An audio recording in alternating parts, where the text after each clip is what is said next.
diga que o álcool é a droga mais pesada e há quem diga que não. Mas ninguém pode discordar de pelo menos um ponto. O alcoolismo é um problema muito maior do que as outras drogas e seus efeitos são devastadores para quem se torna dependente. Na sua opinião, o alcoolismo é uma doença? Sim, com certeza, uma doença, sim. Sim, na minha opinião, alcoolismo é uma doença. Com certeza, sim. Sim, para mim é uma doença.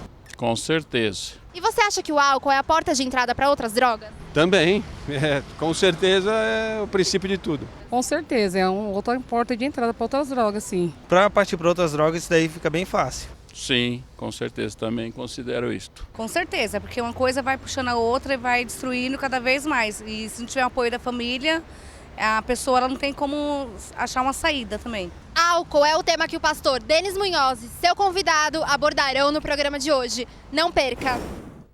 Heldi Lobo Ribeiro é médico psiquiatra forense em São Paulo. É diretor médico da Vida Mental Serviços de Psiquiatria Forense e atua como diretor clínico e técnico no Hospital Lacan de São Bernardo do Campo, da Sociedade Assistencial Bandeirantes de São Paulo. Heldi Lobo realiza atendimentos no ProMulher, Programa de Saúde Mental da Mulher do Instituto de Psiquiatria da USP. Muito boa noite, meu amigo, minha amiga. O nosso encontro de final de noite, programa Ponto de Equilíbrio. Agora você está vendo o número do nosso WhatsApp aí na sua tela. O código da operadora aqui de São Paulo é 11 e o telefone 98 200 3599. 98 200 3599. Você pode mandar seu texto ou, se você preferir, o seu vídeo com sua pergunta ao nosso convidado, sua crítica, sua sugestão. O programa é sempre feito pensando em você. É nessa noite que nós recebemos com extremo prazer o Dr. Heldi, ele é psiquiatra, médico forense. Doutor, muito obrigado por ter aceito o nosso convite, é um prazer recebê-lo aqui.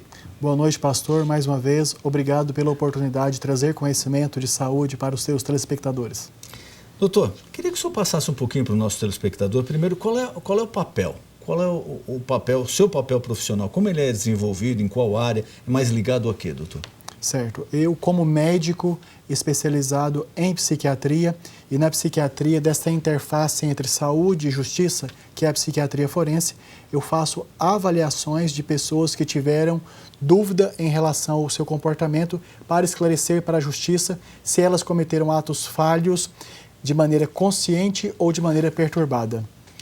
Nós já tivemos a oportunidade de conversar com o senhor sobre esse tema, é um tema muito interessante, e hoje nós vamos sair um pouquinho do seu tema, da especialidade, mas é um tema muito ligado à sua área também, que é a dependência química e especificamente, como a gente conversava aqui, relacionado ao álcool, à utilização do álcool. Porque quando se fala de dependência química, principalmente aqui no Brasil, as pessoas primeiro associam, não, são drogas pesadas. Certo. Né? É o crack, é a cocaína, é o LSD, a heroína, é a maconha, quando na verdade as estatísticas provam isso, que o maior vilão aí da dependência química, que causa maior dependência química, é a utilização do álcool. É isso mesmo, doutor? É, pastor. E assim, falando em estatística, de fato é muito grave. 10% da população adulta brasileira tem critérios clínicos, ou seja, critérios médicos, sendo considerada dependente de álcool, ou seja, não que faz uso ocasional, mas aqueles que quando ficam sem o uso têm tremores, vontade de vomitar, dor de cabeça, irritabilidade, ou seja, que apresentam sintomas de abstinência quando não usam.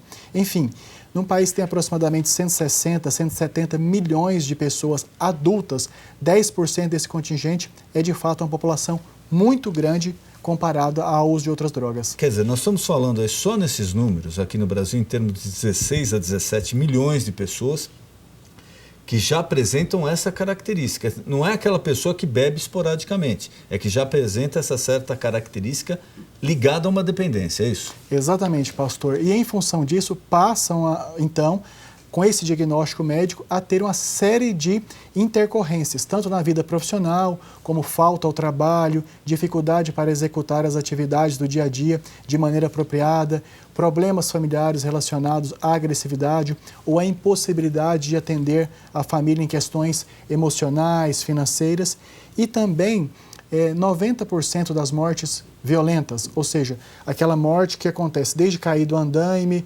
até ser acidentado, estão associadas de maneira direta ou indireta com o uso de álcool. 90% das mortes violentas estão associadas, ou seja, ou cujo autor estava alcoolizado ou cuja vítima teve o seu acidente provocado por uma pessoa alcoolizada.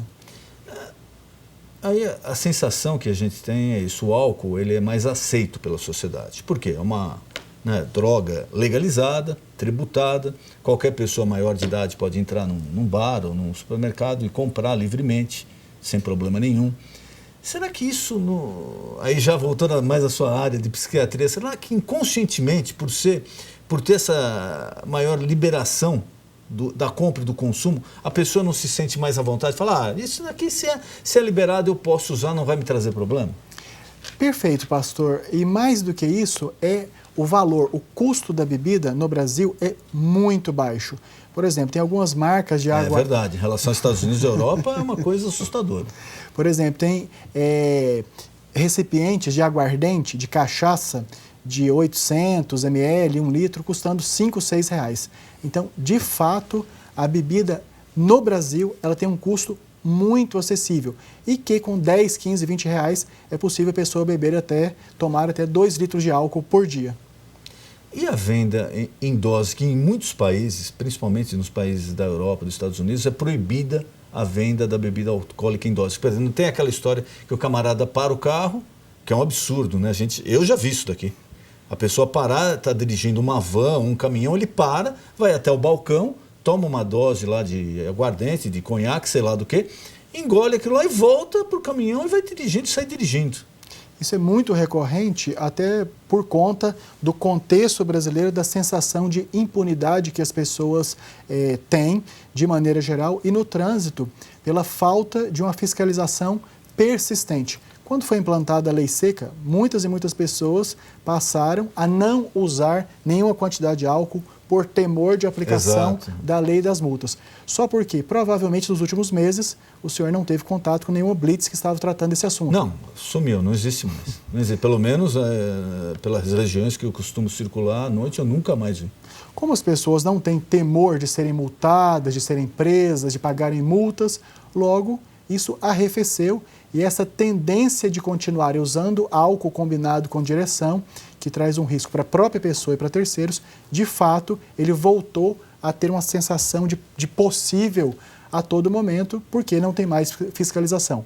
As próprias pessoas que usam relatam isso. É gozado, às vezes a gente critica muito, né, porque a gente copia coisas erradas em alguns países. Quando a coisa é certa, a gente acaba não adotando.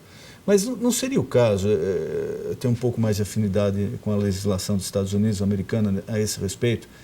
Por exemplo, lá a pessoa que ela é parada e o oficial, o guarda, o policial que a para, notar que ela faz alguns testes ali, notar que ela está alcoolizada sem condições, na hora essa pessoa é algemada, é levada numa viatura para uma delegacia de polícia, lá, querendo ou não, ela é obrigada a fazer a constatação através do exame de sangue se ela fez uso do álcool ou não para se obter a proporção, ou o bafômetro, ela pode optar, mas ela não pode se recusar de fazer esse tipo de prova, coisa que aqui no Brasil o STF já falou que não pode, ninguém pode produzir, etc. Enfim, é uma outra concepção, mas a pessoa já fica detida aquela noite. Não tem opção, ela passa a noite detida e só vai ser recebida pelo juiz no dia seguinte. Eu acho que isso é um fator inibidor. E também um outro fator inibidor é que lá, por exemplo, a pessoa não pode portar nenhuma garrafa de bebida alcoólica aberta na rua ou dentro do seu veículo. Ou seja, inibe da pessoa beber em público e provocar um acidente.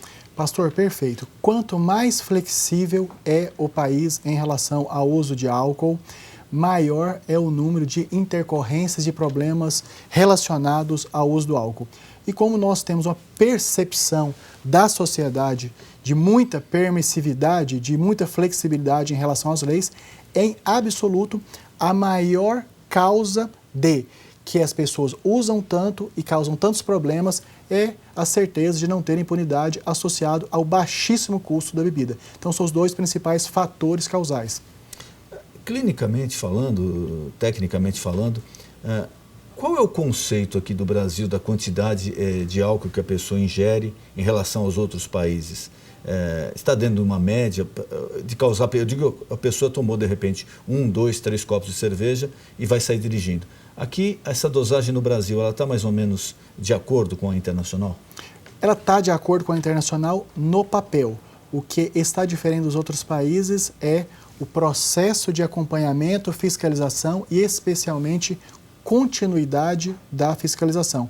Porque o que se nota é uma onda a partir do início da lei seca de fiscalização, blitz e punição exemplar, a partir de seguido de um afrouxamento em todos os sentidos, de modo que aquele consumo associado à bebida mais direção, nós só ouvimos falar em campanhas de épocas mais festivas, como Carnaval, final de ano, feriados prolongados. E que mesmo assim, essa fiscalização que acontece periodicamente, sazonalmente, onde tem o maior fluxo de veículos, ainda é totalmente insuficiente para a captura das pessoas que estão infringindo a lei. Pelas pesquisas o que mostram, aí, também em acidentes de trânsito, o álcool é o campeão absoluto. Né? 90% de mortes violentas. E no acidente de trânsito deve ser uma proporção desse tipo também. Tanto de autor como de vítima. Ou seja, quando falo de 90% de morte violenta relacionada ao uso do álcool, então é muito amplo, porque daí se computa tanto a pessoa que usou o álcool e que ela se acidentou, como a pessoa que usou o álcool e causou o acidente em um terceiro às que não vezes tinha tido está contato. alcoolizado e vai atravessar uma rua, avenida, uma estrada sem olhar. O motorista, por mais atento que esteja, se de repente aparece uma pessoa na sua frente, você está 60, 70, 80 por hora, não dá tempo de você frear. E às vezes a pessoa que está atravessando é que está alcoolizada. Né? E uma outra morte também por conta do álcool é que o portador de dependência do álcool, uma das consequências é o desenvolvimento de sintomas depressivos, de tristeza, desânimo, dificuldade de realizar suas tarefas ocupacionais do dia a dia. Isso aumenta o risco de suicídio. Então nós temos também um aumento da mortalidade das pessoas portadoras de dependência de álcool por conta do suicídio. Quais os sintomas, doutor? Porque às vezes a pessoa... ela não aceita que ela já é uma dependente do álcool. Perfeito. Você vai falar, às vezes você vai aconselhar a pessoa, vai falar alguma coisa e fala, não, primeira coisa, isso eu largo quando eu quiser. Não, eu bebo, mas olha, se eu cismar eu não bebo mais. E nós sabemos que isso não é verdade, é lógico, é óbvio. A pessoa tem extrema dificuldade em largar a bebida. Mas, tecnicamente falando, quando que aparecem os primeiros sinais de alerta? É no consumo, na quantidade de vezes que se consome no dia ou na semana? Quando é que a pessoa realmente tem que parar e pensar, olha, isso daí já está começando a me prejudicar? Primeiro, pastor, que geralmente quem tem a melhor percepção se uma pessoa está passando da condição de usuário para dependente de álcool são os familiares. Porque uma das consequências do uso do álcool é desenvolver uma dificuldade de reconhecimento da gravidade. Agora, como sintomas característicos da dependência de álcool, o primeiro deles é quando a pessoa passa a sentir melhor usando o álcool do que sem usar o álcool.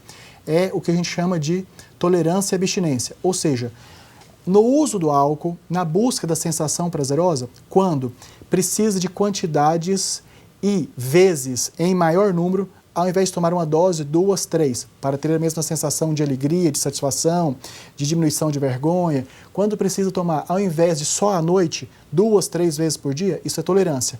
Esse é uma característica de ter que usar uma quantidade maior para ter a mesma sensação prazerosa ou que usando a mesma quantidade não consegue obter o prazer que esperava.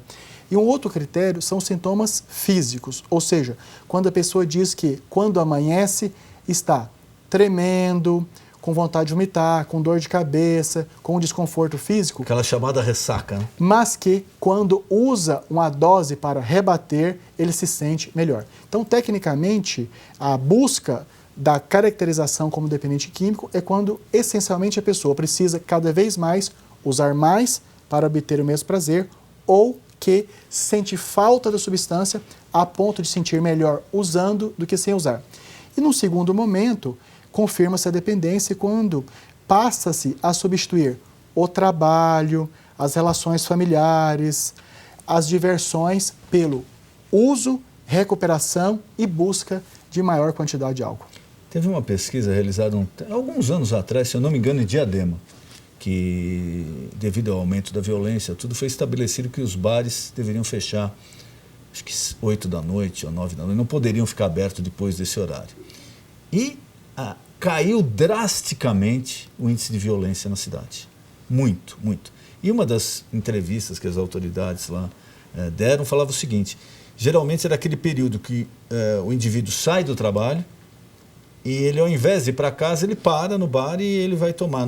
Primeira vez ele toma uma dose, depois ele toma 2, 3, até o momento que ele toma várias doses, ele deixa praticamente tudo que ele ganhou ali no bar e chega em casa extremamente violento. Aí ou a esposa ou o filho vai falar alguma coisa com ele, ele já está alterado e aí acaba acontecendo a desgraça. Perfeito. Uma outra pesquisa complementar a essa, pastor, foi feita também há mais ou menos 10, 15 anos em uma determinada região de São Paulo, que tinha uma proporção de um bar para cada 10 domicílios. E que tanto esses bares tiveram que, em parte, fechar, em função de fiscalização, como também fechar mais cedo. Também a violência, que era comparada a uma das regiões mais violentas do mundo, reduziu. Portanto, quanto mais flexível for, quanto mais permissivo for o uso do álcool, maior é o risco de violência, tanto infligida ao próprio indivíduo que está usando, como aos outros do relacionamento. Então, é mais uma pesquisa complementada por essa outra que eu lembrei, que de fato só reafirma que quanto mais barato e mais permitido, maior é o número de desfechos desfavoráveis. Inclusive, pastor, uma das principais causas de busca de tratamento e atendimento em pronto-socorros é em função das consequências do uso do álcool. Ou seja, tanto consequências diretas, como, por exemplo, dor no estômago, dor de cabeça, fraqueza nas pernas, como de consequências indiretas, como que teve uma queda da própria altura e fraturou um dos membros, que se acidentou, que se feriu numa briga. Então, os custos do uso do álcool, eles são tanto de maneira direta, como também de maneira indireta, inclusive previdenciários. Por exemplo, do álcool como causa de afastamento do trabalho. É a maior causa, né, de afastamento do trabalho. Está entre as 3 ou 5, não é a principal. Então, mas... Não, eu digo assim, da principal relacionada ao consumo de substância química. Não só, por exemplo, a pessoa tem um problema cardíaco, deve ser uma causa, dor nas costas, mas relacionado ao consumo entre as drogas, eu acho que é a primeira de afastamento do trabalho. Se considerarmos tanto causas diretas, por exemplo, hepatite por consequência do uso do álcool, cirrose hepática, câncer do estômago, câncer de boca, mais as indiretas, como por exemplo, foi vítima de um acidente em função do uso do álcool, aí sim, aí passa a estar entre as principais causas de afastamento. E também de aposentadoria. Por quê? Porque algumas consequências do uso do álcool, elas são muito difíceis de serem tratadas ou cujo tratamento não consegue restabelecer a pessoa à condição anterior da dependência do álcool. Aí acaba se aposentando precocemente e é lógico que... Por exemplo, pastor, demência. Geralmente as pessoas tendem a achar que demência, que é aquele tipo de adoecimento que acontece geralmente depois dos 65 anos de idade, com esquecimento, dificuldade para o trabalho, incapacidade de ter os próprios cuidados, de ter a própria higiene. A maioria das pessoas acham que a demência só é causada pela idade. Uma das causas da pessoa demenciar, que geralmente a população fala de caducar precocemente, antes dos 60 anos de idade, é pelo álcool. Ou seja, o álcool ele é deteriorante, diferente, ele é destrutivo, diferente do que a população geral acha, que seja só para o fígado, para o organismo inteiro, como, por exemplo, causando demência precoce, ou seja, muito cedo na vida, antes dos 60 anos. Nós recebemos aqui o Dr. Anthony Wong, toxicologista, e ele me revelou alguns dados sobre o consumo de álcool e as consequências que eu também fiquei estarrecido. Mas uma das coisas que ele chamou a atenção, ele falou, olha, quanto antes a pessoa começar a ingerir o álcool, maior é a possibilidade dela se tornar um viciado. Eu falei, mas em que proporção? Ele falou, olha, para quem bebe, para quem começa a ingerir o álcool antes dos 21 anos, ele tem a possibilidade de 80% de se tornar um dependente químico. Se você começou a ingerir depois dos 21 anos, a possibilidade cai para 40%, 30%. É isso mesmo? Perfeito. E além disso, uma preocupação muito grande também, o senhor gosta muito de estatísticas, é o aumento da população feminina como portadora da dependência de álcool. E que isso traz consequências, inclusive, em relação à fertilidade, como também da mulher gestante usando álcool, inclusive, pastor, já vi casos do bebê que nasce com abstinência. Esses sintomas que nós falamos do adulto portador da doença, dependência, que amanhece com tremor, com vontade de vomitar, dor de cabeça, que precisa usar o álcool para poder restabelecer e conseguir fazer algumas atividades do dia a dia. Então, tem casos também de crianças que nascem com sintomas de abstinência, ou seja, com tremor, convulsão e com risco aumentado de morte, quando suas mães, durante a gestação, usaram álcool. Esse é um fenômeno mais ou menos recente, né? Porque até alguns 10, 20 anos atrás, era mais difícil ver uma mulher ingerir a bebida alcoólica, né? Não era tão usual como se vê hoje.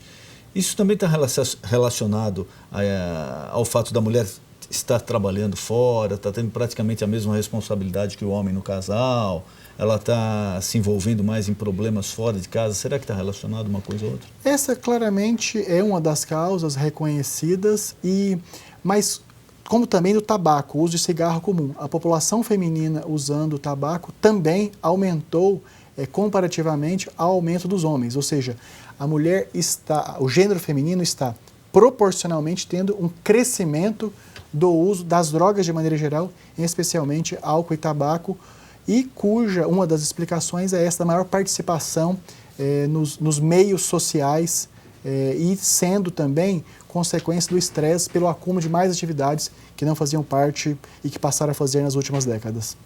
Hoje o que a gente nota, doutor, parece que passou um pouco aquele medo, como o senhor falava, da lei seca, né? Que tinha um tempo atrás. Bastante. Olha, não vou beber, olha, senão eu vou, mas eu vou voltar de táxi, etc, não vou ingerir nada de álcool, se eu for pego vai me dar problema, etc.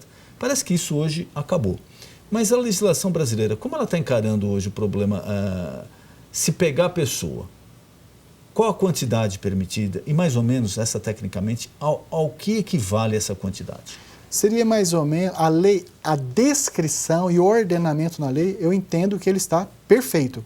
É a execução que está falha ou muito pouco aplicada. Agora, a dose que corresponde a uma dose de risco é a partir de uma dose de bebida seca ou a partir de um copo de cerveja. Ou seja, que isso compara-se ao que tem na maioria dos países. Quer dizer, se a pessoa ultrapassou ali um copo de cerveja ou de repente uma dose de uma bebida um pouco mais forte...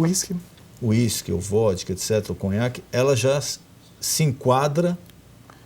Vai ser captado pelo bafômetro como correspondente a já intoxicado e colocando as pessoas em risco. E se for no gênero feminino, na mulher, uma quantidade inclusive menor que essa já é detectada. Por quê? Porque o fígado masculino ele é mais competente... Metaboliza melhor. Para metabolizar o álcool em comparação à mulher, que metaboliza mais lentamente. Portanto, agora, pastor, a grande recomendação que não dirija usando absolutamente nenhuma quantidade de álcool. Até porque a estratégia da carona solidária, da carona para as pessoas que vão beber, ela é bastante inteligente e tem inclusive operadoras de táxi que concedem desconto para as pessoas que estão a partir de um determinado horário na rua. A recomendação médica, técnica, é não dirigir a partir de qualquer contato com álcool.